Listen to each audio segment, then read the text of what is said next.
प्रयागराज हिंसा के मामले में पुलिस की कार्रवाई लगातार जारी है। 10 जून के बाद से ही उपद्रवियों की धरपकड़ की जा रही है और अब पत्थरबाजों के पोस्टर तक जारी हो गए हैं। पुलिस की कोशिश यही है कि किसी भी उपद्रवी को ना छोड़ा जाए। 10 जून को जिस तरह शहर को हिंसा की आग में जलाने की साजिश रची गई, उसकी तह तक जाने के लिए पुलिस पूरी प्लानिंग के साथ काम कर रही है। और इस बीच पुलिस ने हिंसा के मास्टरमाइंड जावेद पंप के घर से कुछ ऐसे पर्चे मिलने का भी दावा किया है जो हिंसा की साजिश रचने से जुड़े हुए हैं। पुलिस अब बारीकी से तहकीकात कर रही है और हिंसा में शामिल उपद्रवी पर शिकंजा कसने की तैयारी हो रही है।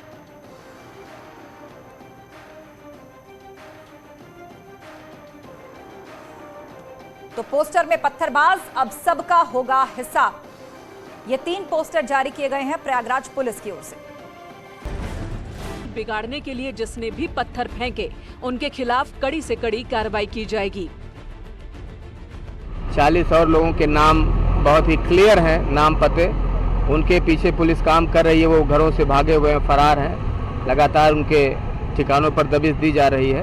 अगर वो पुलिस या न्यायालय के समक्ष हाजिर नहीं हुए तो NBW जारी करा के 82-83 की कार्रवाई कराते हुए उनके घरों की कुर्की की कार्रवाई कराई जाएगी। इसके अलावा 45 ऐसे वीडियोज़ और फोटोज़ मिले हैं जिनमें क्लैरिटी है कि वो उपद्रवी ईंट पत्थर फेंक रहे हैं या आगजनी कर रहे हैं। उनके वीडियोज़ को, फोटोज़ को ऑन रिकॉर्ड लेते हुए पोस्टर बनाया गया है और सोशल मीडिया में मीडिया बंधुओं को जावेद पंप के घर पर 12 जून को ही पुलिस ने बुलडोजर चला दिया है और उसका घर पूरी तरह से जमींदोज हो गया है। लेकिन जो दूसरे उपद्रवी हैं उनके खिलाफ भी कार्रवाई की तैयारी की जा रही है। ऐसा सूत्र बताते हैं कि करीब 35 ऐसे उपद्रवी हैं जिनके घरों को चिन्हित किया गया है और इस इलाके में, अटाला इलाके में जहां पर बवाल की शुरुआत हुई थी, यहां पर करीब 33 दुकानों को PDA, नगर निगम और राजस्व की टीम ने चिन्हित किया है जिनके खिलाफ कभी भी कार्रवाई हो सकती है और इसकी तैयारी यहां पर कर ली गई है। और बुलडोजर की कार्रवाई को लेकर तमाम जो उपद्रवी हैं उनमें भी डर और खौफ का माहौल है कि कभी भी प्रशासन का बुलडोजर उनकी दुकानों पर, उनके अवैध घरों पर भी चल सकता है। 10 जून को अटाला में जुमे की नमाज के बाद हुई हिंसा पर पुलिस ने जावेद पंप के घर से मिले पर्चे का हवाला देकर कई दावे किए हैं। पुलिस के मुताबिक जावेद का मकान तोड़ते समय एक फटा हुआ पर्चा बरामद हुआ था। पर्चे में 10 जून को अटाला पहुंचने की अपील की गई थी। साथ ही रोकने पर बवाल करने की बात कही गई थी। साथ ही रोकने पर हमला करने की बात लिखी गई थी। उसमें 2 असलहे मिले थे, 4 कारतूस मिले थे, एक पर्चा मिले था जिसपे लिखा हुआ था कि अटाला पहुंचना है और जो भी अड़चन डालेगा उस पर वार करना है, अदालत पे भरोसा नहीं है। इस तरह की बातें पर्चे पे लिखी हुई थी। उसको तफ्तीश में शामिल किया जा रहा है। उन असलहों को भी शामिल किया जाएगा कि किसके द्वारा वो पहुंचाए गए। जो बासिंदे थे उस घर के, उसी के ऊपर ये मामला दर्ज हो रहा है और उन्हीं के खिलाफ आगे जांच करके कार्रवाई की जाएगी। पुलिस की जांच हर एंगल से चल रही है। पोस्टर के जरिए आरोपियों तक पहुंचने और उनकी धरपकड़ के लिए पूरा प्लान बनाया जा रहा है। हिंसा में जो भी लोग शामिल थे उनके खिलाफ कानून का शिकंजा कसने के लिए लगातार सबूत तलाशे जा रहे हैं। और हम लोगों ने यहाँ के जो मानिन लोग हैं, मौजिज़ लोग हैं, उनसे बात भी किया है, उनको आश्वस्त किया है कि जो भी बेकसूर है उनके खिलाफ कार्रवाई नहीं की जाएगी। और कल हमारा काफ़ी लोगों से इस बारे में बातचीत हुआ है। तो हम लोगों ने अब तक जो कार्रवाई किया है उसके बाद से एक हम लोगों ने टीम बना लिया है कि जो भी हमारे पास वीडियो फुटेज में जो नाम आए हैं, जिनके चेहरे आए हैं, उनके खिलाफ एक्शन एक समिति के माध्यम से लिए जा रहे हैं कि वही देखेगी कि जो फुटेज में है वही व्यक्ति गिरफ्तार हो, उसी के खिलाफ कार्रवाई की जाए। पत्थरबाजी करने वालों को लगातार गिरफ्तार किया जा रहा है और जो उपद्रवी अब तक भागे हुए हैं उनकी पहचान के लिए पोस्टर भी जारी किए जा चुके हैं। यानी संगम नगरी में जिसने भी माहौल खराब किया उसे सलाखों के पीछे जाना ही होगा और हर पत्थर का हिसाब देना ही होगा। प्रयागराज से न्यूज़ 18 के लिए सर्वेश दुबे के साथ ज्योति राव फुले की रिपोर्ट।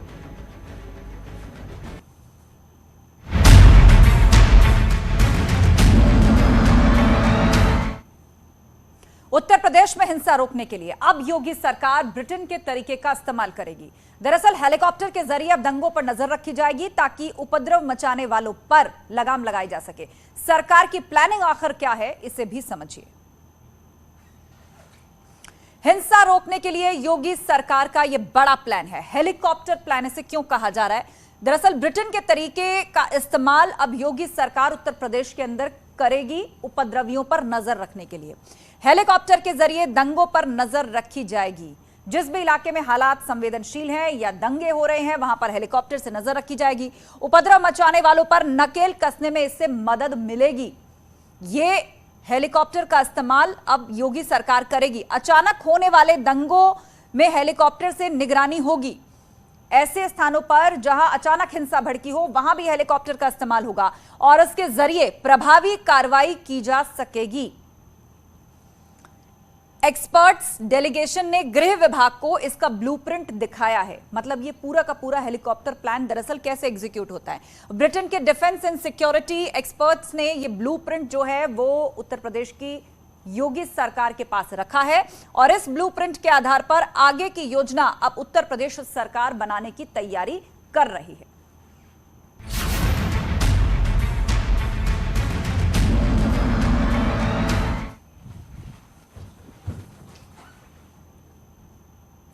तो राहुल गांधी से लगातार 3 दिन ईडी की पूछताछ और कांग्रेस का सत्याग्रह अब सियासी जंग का सबब बन चुका है।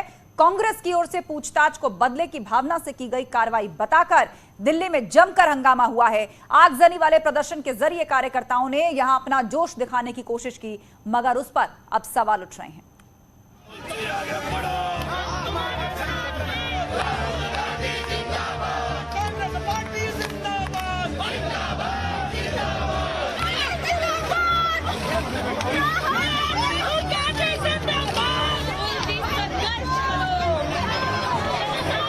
कांग्रेस कार्यकर्ताओं का आगजनी वाला विरोध उनके ही सत्याग्रह पर सवाल खड़े करने लगा है। सवाल विरोध के तरीके पर, सवाल लोकतांत्रिक अधिकार के नाम पर किए गए बवाल पर। गांधी से पूछताछ का तीसरा दिन है, लेकिन कांग्रेस के कार्यकर्ता लगातार उग्र हो चुके हैं। तस्वीरें देखिए, पहले यहाँ पर आगजनी करके गए थे, लेकिन वापस ही कांग्रेस के कार्यकर्ता पहुंचे और नारेबाजी कर रहे हैं और आगजनी साफ तौर पर दिखाई दे सकती है किस प्रकार से इनका विरोध है। उग्र हो चुके हैं तमाम कार्यकर्ता। बातचीत करें, किस प्रकार का विरोध है?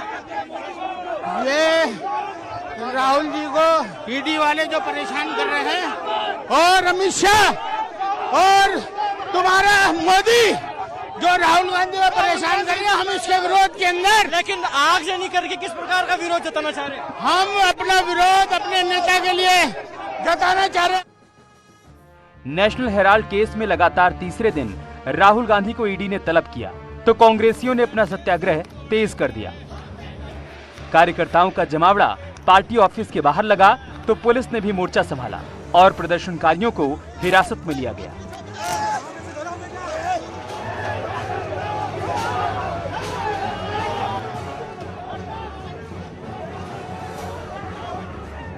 जो बैरिकेड है, ये तस्वीर आप देखिए कांग्रेस का मुख्यालय है और बैरिकेडिंग देखिए, ये यहाँ पे बैरिकेडिंग थी, सारी बैरिकेडिंग यहाँ गिर चुकी है और यहाँ से लेकर आप देखिए तस्वीर देखिए, सीधी तस्वीरें हैं। ये कांग्रेस के मुख्यालय के ठीक सामने का गेट है और वहाँ तक बैरिकेडिंग की गई थी। रास्ते रस्सी लगा दिए गए थे ताकि किसी को आगे नहीं जाने दिया जाए और इसी पे और अभी के हालात देखिए। अभी जितने भी युवक हैं या जो कार्यकर्ता हैं कांग्रेस के, उसमें कई सांसद भी थे, उन लोगों का बोल अपनी गिरफ्तारी से निकला और गेट के सामने ही आज बैरिकेडिंग, गेट से बाहर निकलने की अनुमति नहीं थी और सबको जो भी यहाँ पे उन सबको डिटेन किया जा रहा।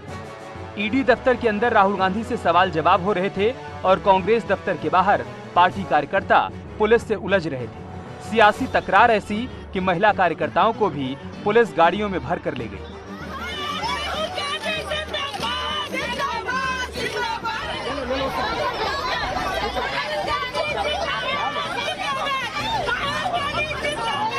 पुलिस की इस कार्रवाई को कांग्रेस ने डराने और धमकाने की कोशिश करार दिया। इतना ही नहीं, ईडी के बहाने कांग्रेस के नेता केंद्र सरकार को कोसते रहे। ये सरकार आज इस हद तक पहुंच गए, लगता है कि ये government of the criminal, for the criminal, by the criminal. अगर ये क्रिमिनल ना होते तो प्रजातंत्र की धज्जियां उड़ाते हुए आज कांग्रेस पार्टी की दफ्तर के अंदर घुसते हुए इस तरीके से बेरहमी से कांग्रेस वालों के ऊपर डंडाबाजी नहीं करते। केंद्रीय एजेंसियों के बेजा इस्तेमाल का आरोप लगाकर कांग्रेस नेता भले ही केंद्र को घेरने की कोशिश कर रहे हों, लेकिन जिस तरह सड़कों पर आगजनी की गई, उससे कांग्रेस के प्रदर्शन और रवैये को लेकर कई सवाल जरूर उठ रहे हैं। एपीजे अब्दुल कलाम मार्ग, जहां पर ईडी का दफ्तर है, उससे कुछ 100 मीटर की दूरी पर आगजनी की गई है, जिसको अब दिल्ली पुलिस ने बुझा दिया। यहां पर बजरी डाली गई है ताकि जो आग की झपकें उठ रही थी, आग की लपटें ऊपर हो रही थी, उस पर काबू पाया जाए। इसका असर भी आप देखेंगे कि इस प्रकार से दिल्ली में लंबा ट्रैफिक जाम इस वक्त डॉक्टर एपीजे अब्दुल कलाम मार्ग पर लग गया है। दिल्ली वासी काफी परेशान हो रहे हैं। तो वहीं इन तमाम जो प्रदर्शनकारी है जिन्होंने आगजनी की है, इनको अब डिटेन कर लिया गया है और हिरासत में लेकर पुलिस जा रही है। आज हमने तस्वीरें देखी किस प्रकार से कांग्रेस मुख्यालय के बाहर ये जो तमाम कांग्रेसी नेता और कार्यकर्ता प्रदर्शन कर रहे थे, उन्हें हिरासत में लिया गया और डिटेन किया गया। कांग्रेस के कार्यकर्ता अपने नेता के खिलाफ साजिश और षड्यंत्र रचे जाने की दुहाई तो दे रहे हैं, लेकिन सत्याग्रह के तरीके ने उनकी ही किरकिरी करा दी। इस पूरी लड़ाई को कांग्रेस अब दिल्ली से बाहर सभी राज्यों में ले जाने का ऐलान कर चुकी है। कल हर गवर्नर हाउस का घेराव होगा और परसों हर जिला मुख्यालय पर कांग्रेस के लोग प्रदर्शन करेंगे। जान ले मोदी जी, प्रजातंत्र की अवहेलना करने वालों की खैर नहीं। अहंकार रावण का भी टूटा, अहंकार कंस का भी टूटा, अहंकार दुर्योधन का भी टूटा, अहंकार आज की सत्ता के सिंहासन पर बैठे मदमस्त लोगों का भी टूटेगा। राहुल गांधी को ईडी के बुलावे के बाद से ही कांग्रेस सड़कों पर है। दिल्ली समेत दूसरे राज्यों में भी प्रदर्शन किए जा रहे हैं, लेकिन दिल्ली में जिस तरह बवाल हुआ है, उसके बाद ऐसे में कांग्रेस आगे किस तरीके से लड़ाई को लड़ेगी, इसे लेकर कई सवाल खड़े हो रहे हैं। Bureau report, news 18। सत्याग्रह के नाम पर राजधानी में हुए बवाल के बाद अब सियासत उफान पर है। बीजेपी और कांग्रेस दोनों के बीच में अब जबरदस्त बयानबाजी तेज हो चुके हैं।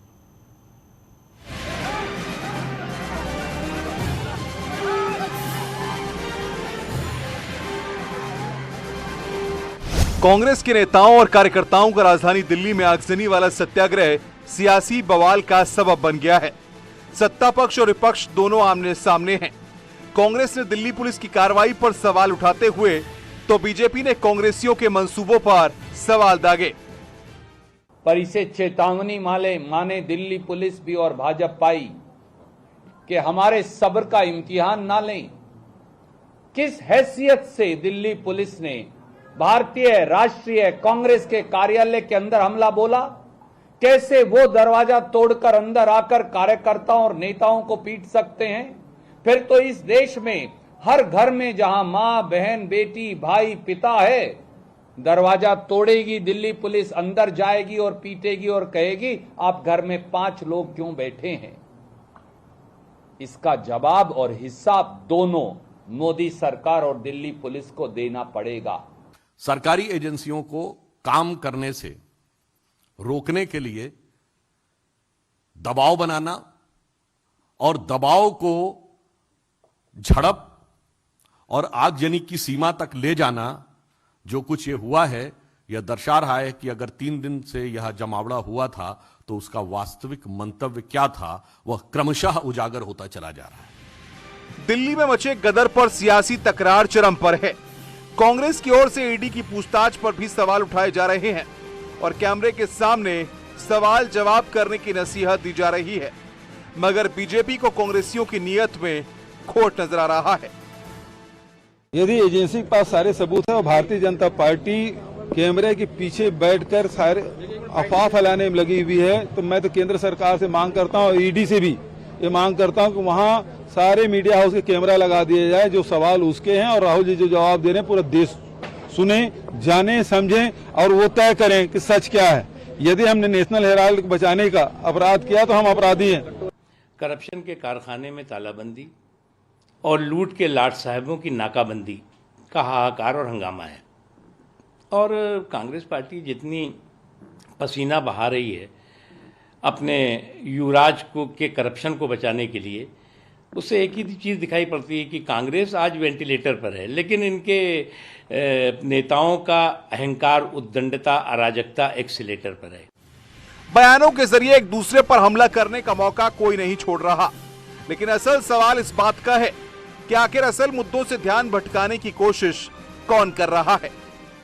पहले दिन से कह रहे थे कि ये ईडी की पूछताछ भर का मामला नहीं है, ये भारतीय जनता पार्टी द्वारा प्रायोजित विपक्ष को दबाने की एक साजिश है। और आपको दिख रहा होगा कि 2 दिन लगातार कई घंटे पूछताछ के बाद आज तीसरे दिन भी राहुल जी को हैरेस करने के लिए बुलाया गया है।